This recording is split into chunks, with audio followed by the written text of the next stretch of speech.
Miltä nyt tuntuu? Ei mitään, hyvä fiilis. Pitkä matka takana Espooseen. Nyt on kova meininki. Nyt on kova meininki. Kova meininki, laitetaan kunnolla. Tehdään Espoon hallista Kuopion halliin. Loistava. Keltaista ja mustaa, koko halli huutaa, paitsi espoolaista. Näinpä. Hyvä pössis. Hyvä pössis. Hirsan puti katkee, Kalpa vie voiton. Varma 6. paikka. Ja kohta laivalle. Kohta laivalle. Joo, Voitola laivalle. Voitola laivalle. Kiitoksia. Ja tervetuloa Savolaisten Parana-areenalle. Minun nimi on Kimmo Ripätävin Mustanverkoston puheenjohtajana. Odotellaan vähän aikaa kohtuulle Kalpan päävalmentaja Pekka Virta käymään tässä ja jutellaan Pekan kanssa ja sen jälkeen Ikun kanssa vähän kuvioista. Pidetään hauskaa, ollaan kovaa äänisiä, kannustetaan kovasti.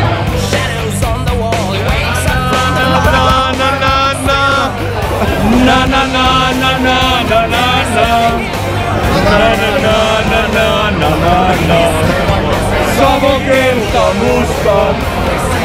Kiitoksia. Musta Espoo! Tervetuloa tänne Parana-areenalle.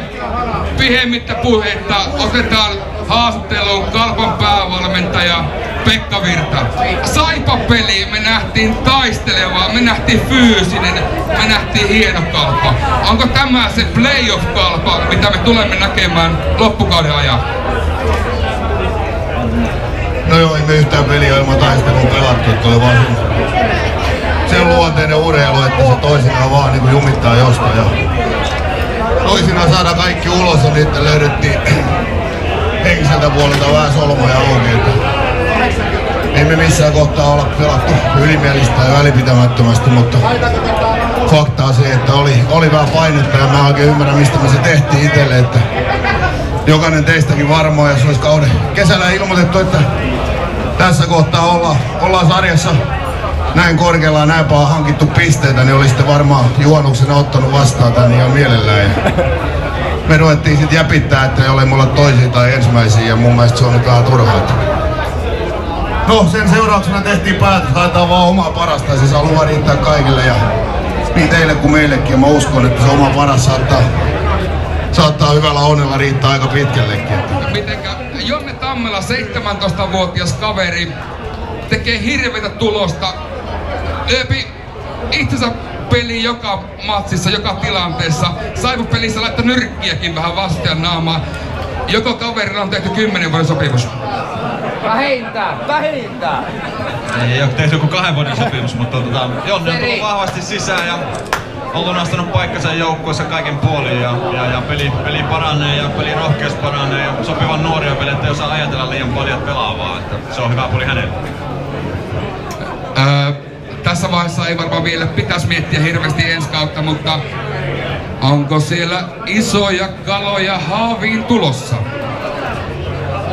Se on ihan henkilöstä kiinni, kuka tykkää, minkälainen kala, onko se hauki vai särki vai mikä siellä, mutta sanotaan, että joukkorakennus on ihan ok mallilla, että meillä on tarvittava määrä sopimuksia vaikka kausi aloittaa, mutta kyllä me hyökkäyspää varsinkin tiedetään, että sinne etitään ja rauhassa etitään ja kunhan on kaikki talouspuoletkin valmistuu tossa, niin osataan paremmin budjetti laittaa kasaan ja peliohjelmaa saada, että osataan vähän ennakoida paremmin yleistä tuloja voitaisiin saada ja se vaikuttaa noihin budjettijuttuihin aika paljon. Mutta ihan ok mallilla on ja pitkältä ne on saatu ketään haluttukin siitä tulemaan Kuopioon.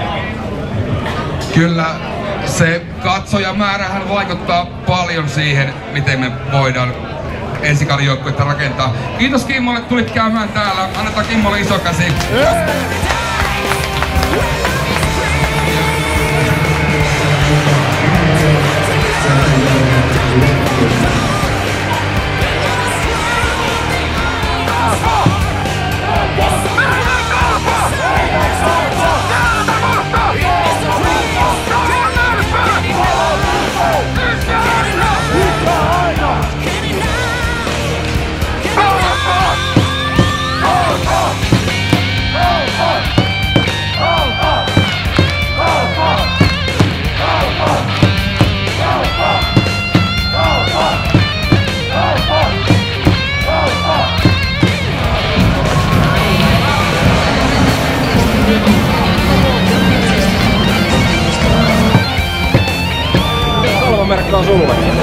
No se on oikeastaan elämäntapa tällä silloin kun muutin tänne pääkaupunkiseudulle, niin Jussin kanssa on peliä kiertänyt ja Euroopasta nyt aloitettiin tää kausi ja nyt päästään ensi viikolla Tampereelle. Noin 50 peliä tulee vuodessa.